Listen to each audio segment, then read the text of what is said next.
সরিষার গাছ আপনার খাটো হয়ে আছে, সরিষার গাছের পাতা হলুদ হয়ে যাচ্ছে, ঝরে পড়ে যাচ্ছে।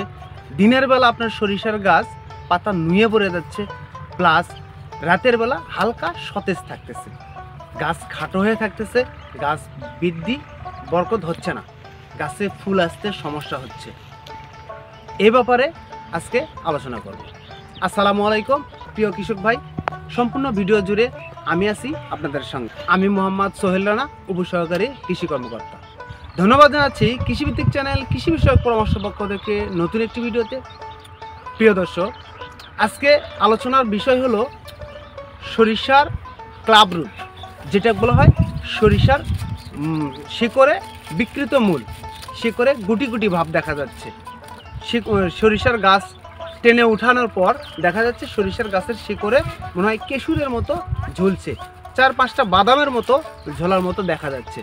প্রিয় চাষি ভাই, এই ক্লাব রুট বা বিকৃত মূল দমন করার সঠিক উপায় কী এবং এই বিকৃত মূল আপনার সরিষাতে যাতে না আসে এইটার করণীয় কী, এ ব্যাপারে আজকে আলোচনা করব। প্রিয় দর্শক, প্রিয় কৃষক ভাই, এই সরিষার ক্লাব রুট বা বিকৃত মূল এটা সরিষার জমিতে কেন আক্রমণ করে, এটার লক্ষণ কি, আক্রমণ করলে কীরকম দেখায়, কি কি সমস্যা এবং এর প্রতিকার ব্যবস্থা কি, এই ব্যাপারে আজকে আলোচনা করব। প্রিয় কৃষক ভাই, সরিষার ক্লাব রুট কেন হয়? সর্বপ্রথম আমরা জানতে হবে আমার জমিতে সরিষার এই গুটি গুটি ভাব সরিষার গাছে কেন আসে। এইটা আসার কয়েকটি কারণ রয়েছে। সেটা হলো সরিষার জমিতে ক্লাব রুট বা বিকৃত মূল, এইটার রোগের জীবাণু স্পোর মাটির মধ্যে প্রায় 10 বছর বেঁচে থাকতে পারে। সাধারণত অ্যাসিডিক মাটি, অর্থাৎ যেটা বলা হয় 7-এর কম pH যুক্ত ঠান্ডা এবং ভেজা মাটিতে এই রোগের আক্রমণ বেশি পরিলক্ষিত হয়। এর সাথে সাথে যদি জমিতে প্রচুর পরিমাণে বৃষ্টি প্লাস প্রচুর পরিমাণে পানি বেঁধে থাকে, তাহলে এই সরিষার ক্লাব রুট লক্ষণ পরিলক্ষিত হবে, সরিষার জমিতে ক্লাব রুট আক্রমণ বেশি হয়ে থাকে। এর সাথে সাথে আপনার এই সরিষার জমিতে যদি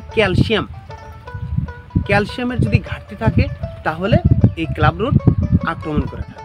কৃষক ভাই, এই ক্লাব রুট বা বিকৃত মূল এইটার লক্ষণ কীরকম দেখা দেয়, চলুন জেনে নেওয়া যায়। প্রিয় কৃষক ভাই, সর্বপ্রথম লক্ষণ হলো যে এটা চারা গাছ থেকে বয়স্ক গাছ পর্যন্ত এই রোগ আক্রমণ দেখা যায়।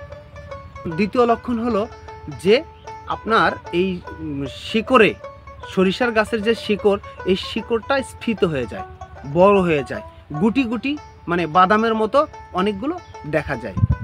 আরেকটা লক্ষণ হলো যেটা গাছ খাটো হয়ে থাকে, গাছ বাড়তে পারে না।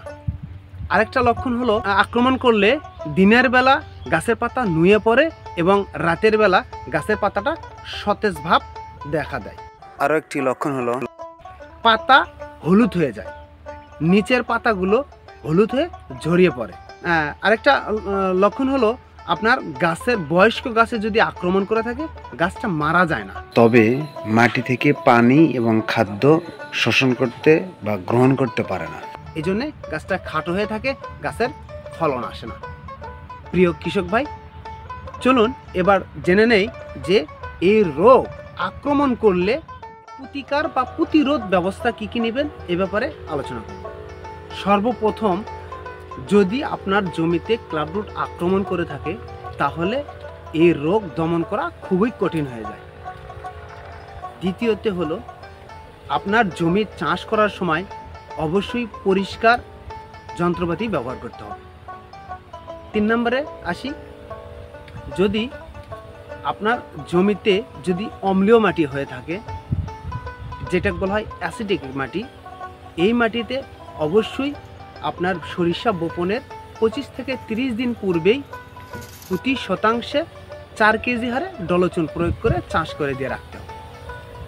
4 নম্বরে হলো আপনার জমিতে শস্য পর্যায় অবলম্বন করতে হবে, যেটা বলা হয় যে আপনি একেধারে সরিষা করতেই থাকেন, তাহলে এটা হবে না। কি করতে হবে? সরিষা করতে হবে, তারপরে ধান করতে হবে, পরবর্তীতে আবার ধান করতে হবে, এরকম করে অবলম্বন করতে হবে। বা পর্যায়ক্রমে চাষ করতে হবে। একই ফসল বারবার চাষাবাদ করা যাবে না।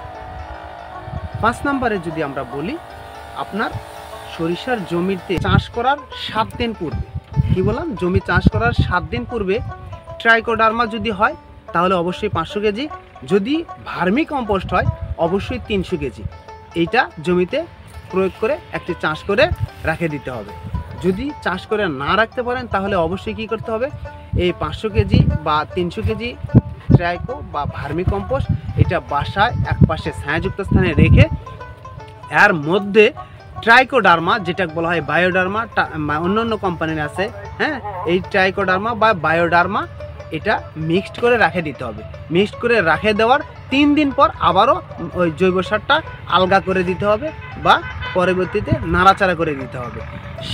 জমি সেচ চাষের সময় এই মিশ্রণ, জৈব সার মিশ্রণটা আপনার জমিতে প্রয়োগ করে তারপরে সেচ চাষ দিয়ে দিতে হবে। প্রিয় কৃষক ভাই, তারপরে আসি, আপনারা কি করতে পারেন, জমিতে যদি আপনার ক্লাব রুট আক্রমণ করে থাকে, ওই ক্লাব রুট আক্রমণ করা গাছগুলো উঠিয়ে ফেলতে হবে। উঠিয়ে ফেলে আপনার মাটির মধ্যে পুঁতিয়ে রাখতে হবে অথবা পুড়িয়ে ফেলতে হবে। যদি আক্রমণ করে থাকে তাহলে কার্ডুসাপস, কি বললাম, কার্ডুসাপস গ্রুপের ঔষধ, এটা বিঘা প্রতি 2 থেকে 2.5 কেজি, কি বললাম, বিঘাতে প্রতি 2 থেকে 2.5 কেজি ওপরে বপন করে দিতে হবে। প্রিয় চাষি ভাই, এর পর্যায়ে আসি, যদি আপনার জমিতে ক্লাবরুট প্রতিরোধী যে জাত আছে এই জাতগুলো আপনার চাষাবাদ করতে হবে। প্রিয় চাষি ভাই, এই ক্লাবরুট আক্রমণ করলে অবশ্যই কি করতে হবে, আপনার কৃমিনাশক যেটা দানাদার আছে, এই কৃমিনাশক দানাদারটা বিঘা প্রতি 3 থেকে 4 কেজি এটা ওপরে ছিটিয়ে দিতে হবে। অবশ্যই জমিতে যেন রস থাকে, যদি রস না থাকে তাহলে ওপরে উড়ানি দিয়ে, যেটা বলা হয় পানি উড়ানি দেয়, অনেকে বলা হয় সেচ দেওয়া, এই সেচ দেওয়ার পরে এটা আপনার ছিটিয়ে দিতে হবে, তাহলে কাজটা অতি তাড়াতাড়ি হবে। এমন পর্যায়ে আপনি কাজ করা যাবে না যেটা মানে সেচ দেওয়ার পরে পানি বেঁধে থাকে, এই কাজটা করা যাবে না। যদি পানি বেঁধে থাকে তাহলে এই ক্লাব রুটটা আরও বাড়তে পারে। তাহলে কি, আর তার পরবর্তীতে কি কাজ করতে হবে, আপনার জমিটা আগাছা মুক্ত রাখতে হবে।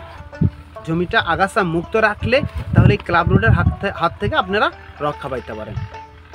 আরেকটা কাজ করতে পারেন, যদি আপনার জমি চাষ করার যখন সর্বপ্রথম যে চাষ করবেন, চাষ করার 20 থেকে 25 দিন পূর্বে অর্ধ কাঁচা মুরগির বীজটা আপনার বিঘা প্রতি 400 থেকে 500 কেজি হারে আপনার জমিতে দিয়ে সেচ চাষ করে বা 20 দিন রেখে দিতে হবে।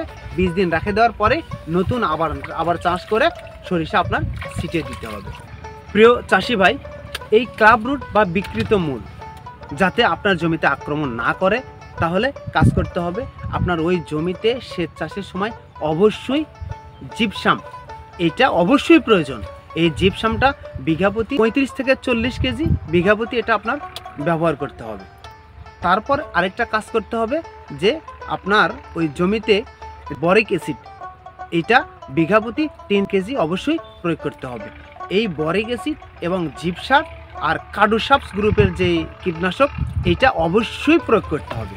যদি এগুলো প্রয়োগ না করেন তাহলে আপনার জমিতে ওই ক্লাব রুট যেটা বিকৃতমূল বা আপনার কেশুরের মতো গুটি গুটি আপনার সরিষার গাছের গোড়ায় গুটি গুটি দেখায়, এটা অবশ্যই আক্রমণ করবে। আর যদি আক্রমণ না করতে না, আপনার জমিতে আক্রমণ যাতে না করে, এই জন্যে আমার এই পূর্বের যে করণীয় যেগুলো ব্যবস্থা নিলাম, এই ব্যবস্থাটা অবশ্যই আপনি একের পর এক মানে পর্যায়ক্রমিকভাবে চাষ করা, একের পর এক ব্যবহার করা, এটা আপনার একান্তই প্রয়োজন। প্রিয় কৃষক ভাই, আজকের মতো এ পর্যন্তই। আর পরবর্তী ভিডিও দেখার জন্য আপনাকে আমন্ত্রণ জানালাম। প্রিয় কৃষক ভাই, আমার চ্যানেলে আপনি যদি নতুন হয়ে থাকেন অবশ্যই চ্যানেলটি সাবস্ক্রাইব করুন। যদি আমার ভিডিওটি ভালো লেগে থাকে একটি লাইক করবেন। যদি আপনার মনে কোনো প্রশ্ন থাকে অবশ্যই কমেন্ট বক্সে জানাবেন, পরবর্তীতে আমি অ্যান্সার দেওয়ার বা উত্তর দেওয়ার আমি চেষ্টা করব। প্রিয় চাষি ভাই, ধন্যবাদ জানিয়ে আজকের মতো এখানেই শেষ করছি। আসসালামু আলাইকুম।